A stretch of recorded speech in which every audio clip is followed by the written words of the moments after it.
সম্মানিত দর্শক, আসসালামু আলাইকুম। টপ নিউজ 24-এর সর্বশেষ সংবাদে আপনাদের সবাইকে স্বাগতম।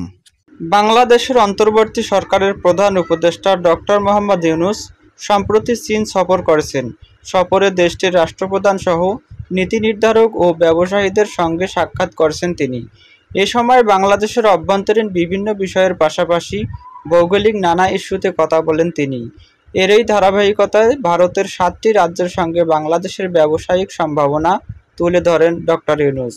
ইংরেজিতে দেওয়া বক্তব্যে তিনি বলেছিলেন, ভারতের পূর্বাঞ্চলে অবস্থিত সেভেন সিস্টার্স নামে পরিচিত 7টি রাজ্য সম্পূর্ণরূপে স্থলবেষ্টিত অঞ্চল।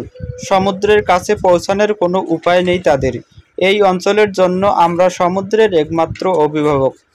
তিনি আরও বলেন, বাণিজ্যের জন্য এটি একটি বিশাল সম্ভাবনার দ্বার উন্মোচন করে। সুতরাং একটি চীনা অর্থনীতির জন্য সম্প্রসারণও হতে পারে। পণ্য তৈরি করা, উৎপাদন করা, বিপণন করা এবং তা আবার চীনে নিয়ে যাওয়া এবং বাকি বিশ্বে তা ছড়িয়ে যাওয়ার সুযোগ হতে পারে এখানেই। ডক্টর ইউনূসের এমন মন্তব্য নিয়ে ভারতের নীতি নির্ধারক থেকে শুরু করে রাজনৈতিক মহল এবং সংবাদ মাধ্যমগুলোতে তোলপাড় শুরু হয়েছে। তাছাড়া বাংলাদেশের প্রধান উপদেষ্টার এমন বক্তব্যে রীতিমতো হতভম্ব। ভারতের শীর্ষ পর্যায়ের কেউ এটি হুমকি হিসাবে দেখছেন, কেউ বা এমন বক্তব্যে অবাক হয়েছেন।